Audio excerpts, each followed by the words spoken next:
Hello, you join me in my living room because on my recent sort of Q&A, which is great by the way, so keep the questions coming to keep me entertained during lockdown. I've got a couple of questions actually about my model cars because they've appeared in the background of things and people have asked, show us your model cars and the collection of model cars. There are quite a few, so as promised I want to do a separate video. So I'm going to grab the camera and I'll walk around and show you what I've got. So there's quite a few of them, so it's probably going to be a long, boring video, so you won't want to skip bits of it or not watch it at all. But I'm going to show you what I've got in terms of model cars and show you why some models are a bit more special than others perhaps. But let's just get stuck right in. I'm going to grab the camera and I'll show you. So we'll start with the 1/18 scales. So 1/18 is the sort of larger scale models. Well, quite a few. I try to arrange, they look like they're in order, but they're kind of not really. I try to arrange them in sort of like, so you've got Ferraris here, Lamborghinis there, Porsches there, Jags, Astons, miscellaneous. And there's all sorts of other models I've got sort of over here, 1/43 scale models as well, and even more over there. But I just wanted to sort of show you what I've got, and so let's just start from the top, I suppose. There's a couple of Maserati 3200 GTs, which is a car I really liked when I was a kid. So a couple of those, one silver, one red. There's a BMW Z8, which is my favourite BMW of all time. An Audi R8, because I used to love the R8 when I was a teenager when it first came out, and had to have a model of one. This one's quite a favourite. It's a Ford Escort Cosworth, but the WRC edition model, which is quite cool.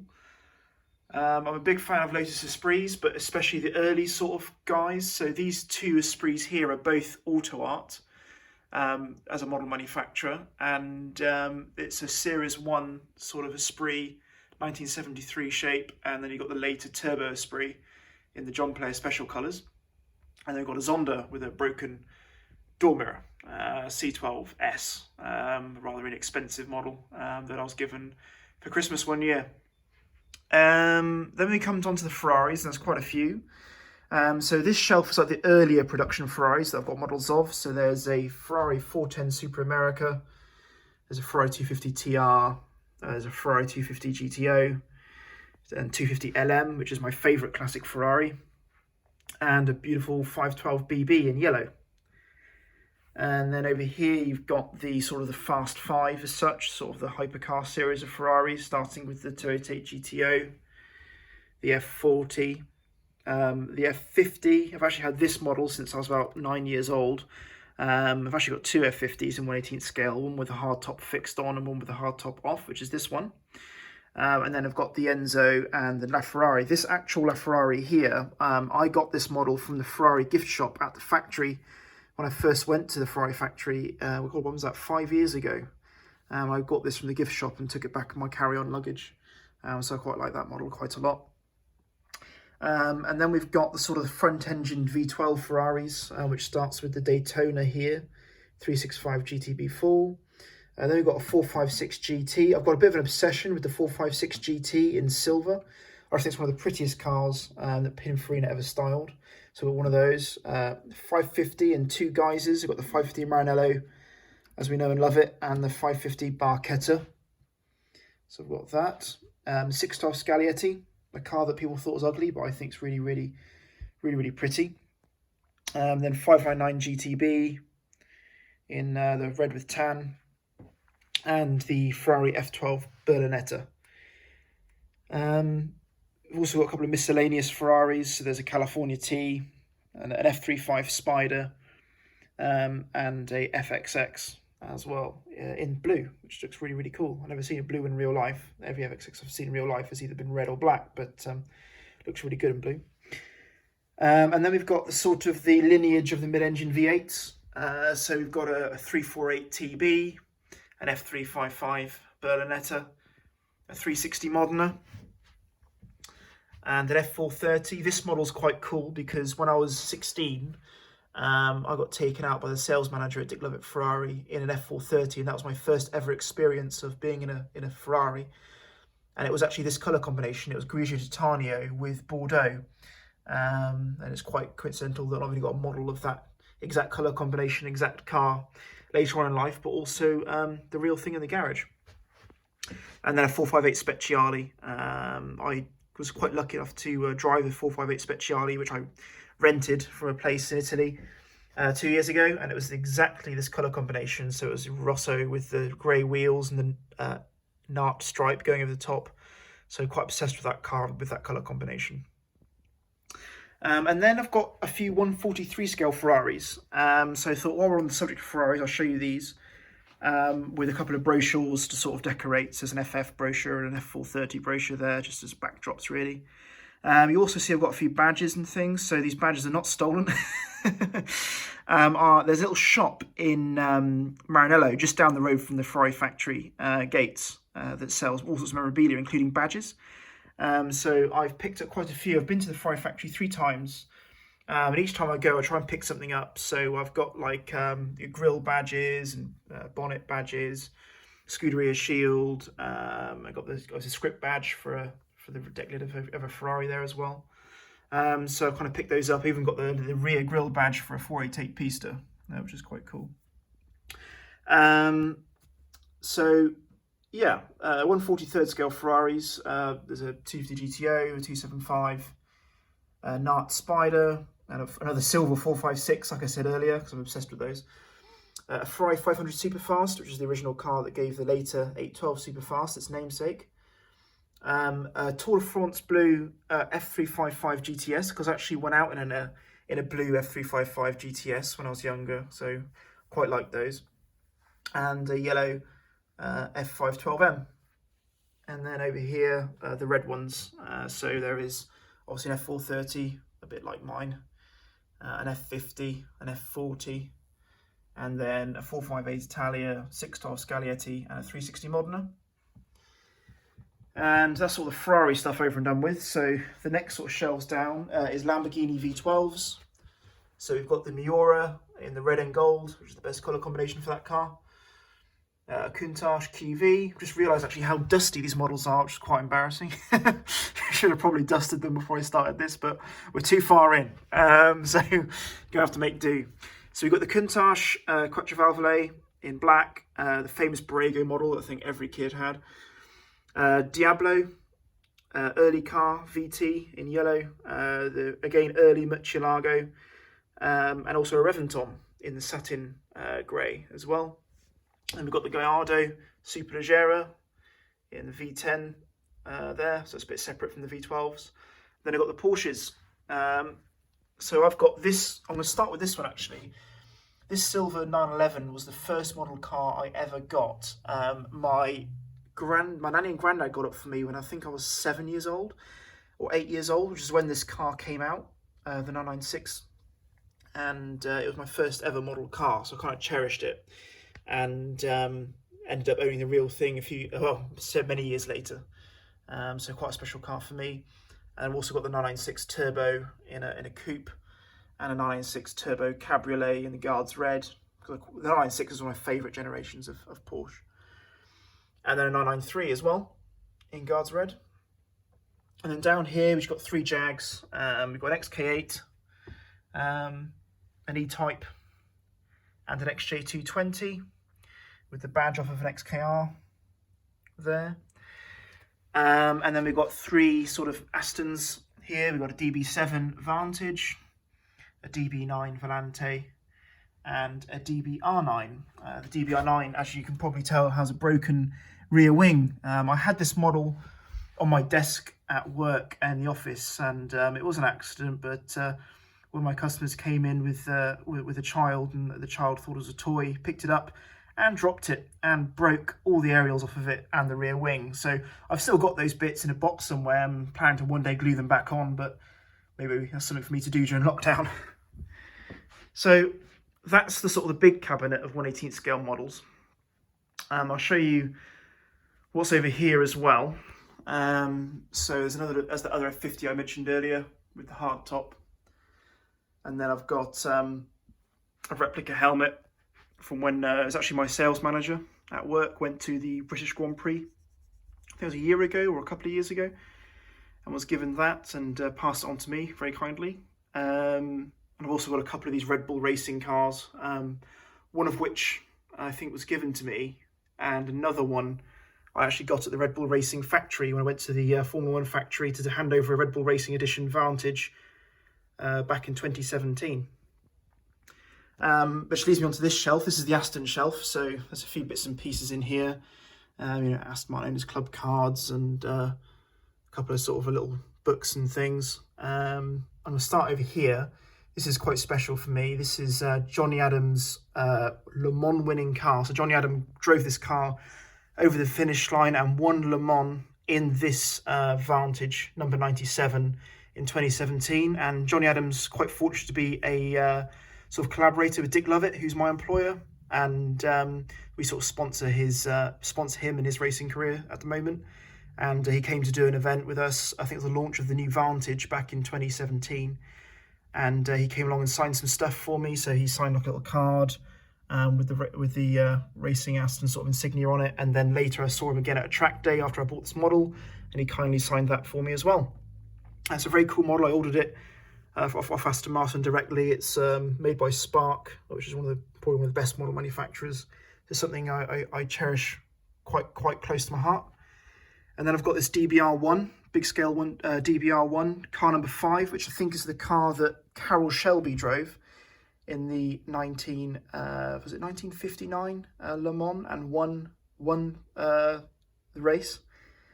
I think it was Roy Salvadori actually crossed the line in the car. But anyway, I digress. So I got this model. This actual model was the first model I bought on my first day working for Aston. So this model was in the window in the display cabinet at Park Lane.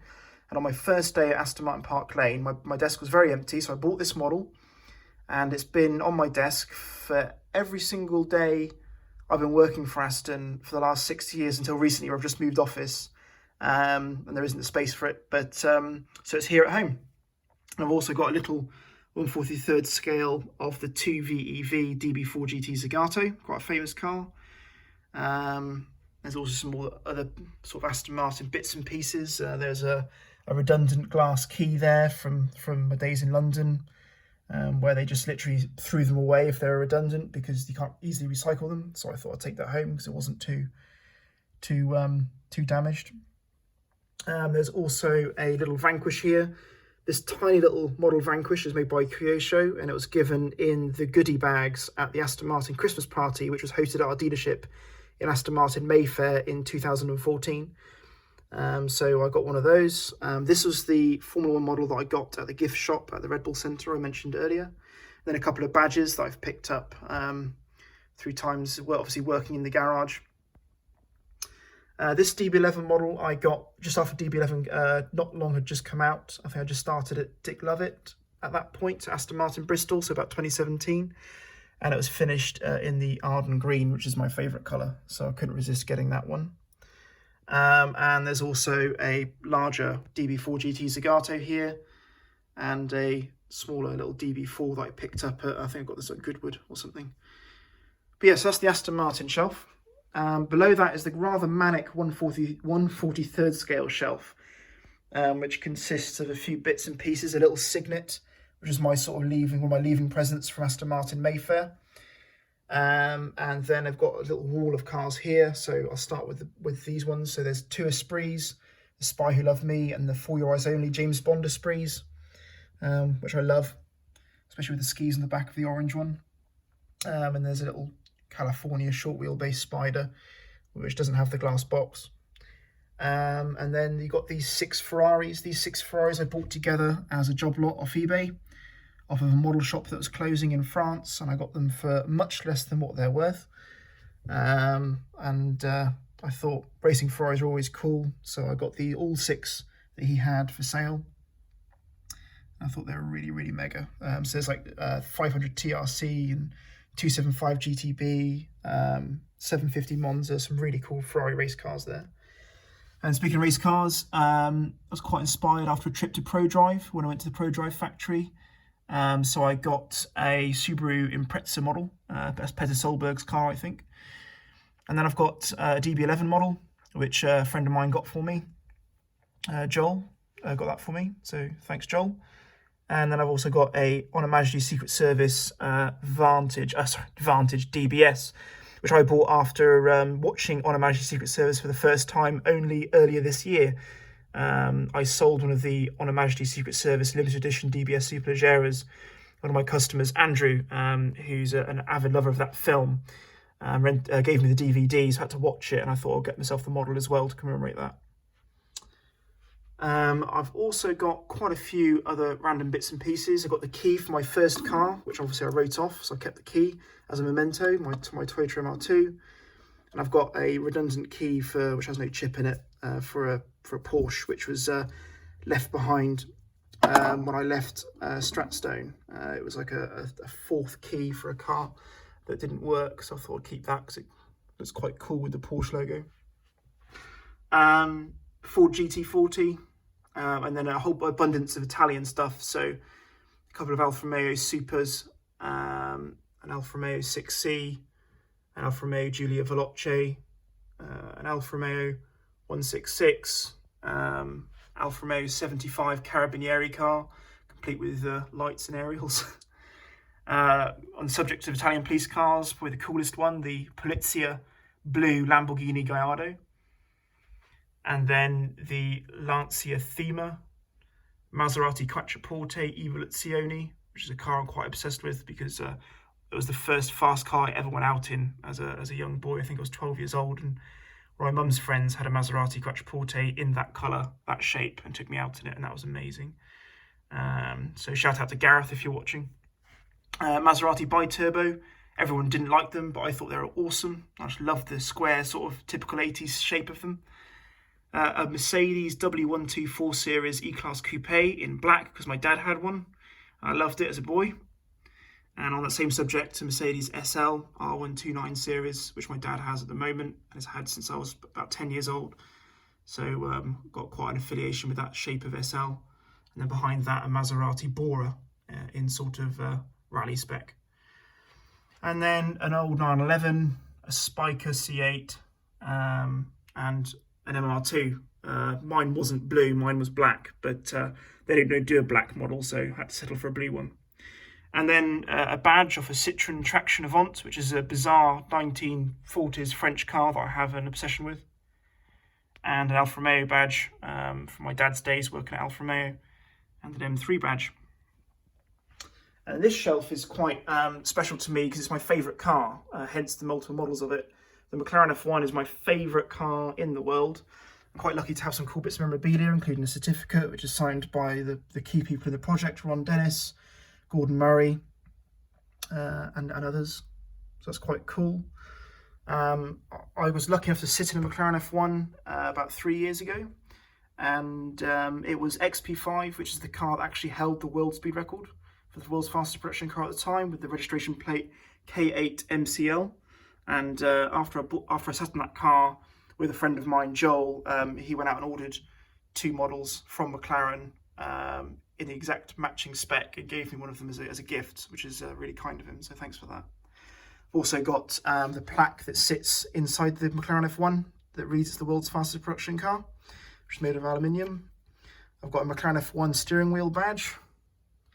I've got a McLaren F1 chassis plate, which was meant to go on an owner's manual for a GTR, chassis number 569, which is quite cool.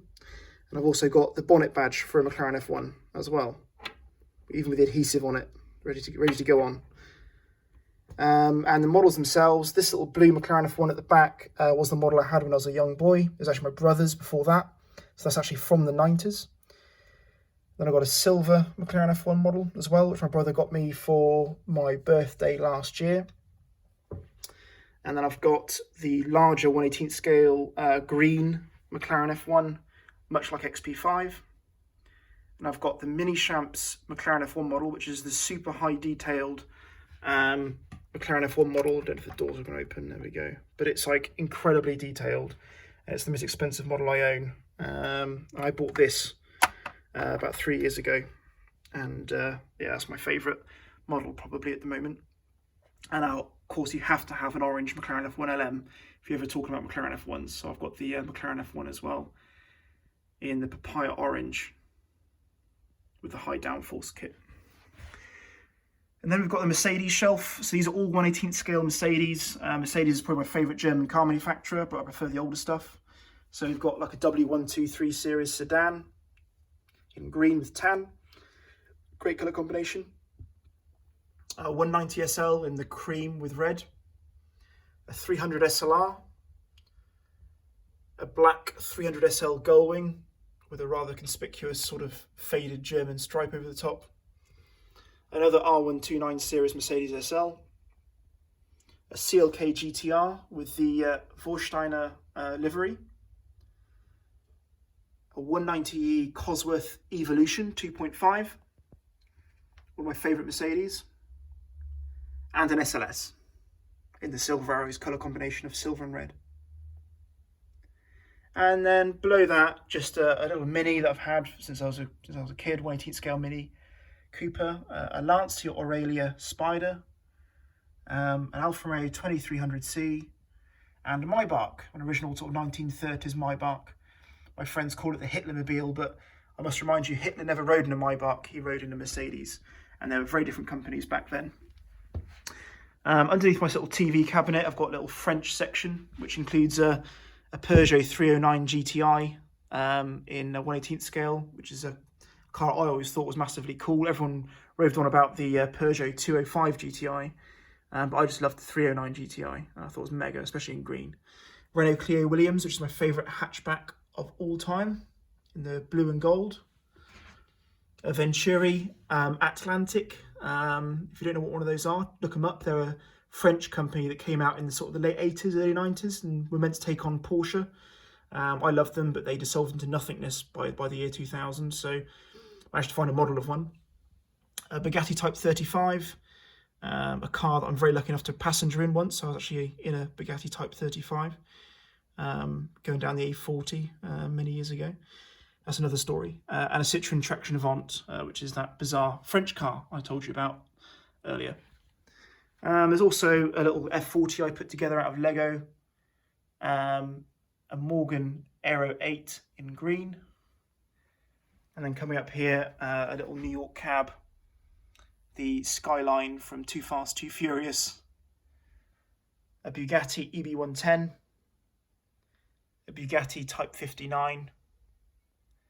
And then we come to the Dodge Vipers. So the original RT10 Dodge Viper.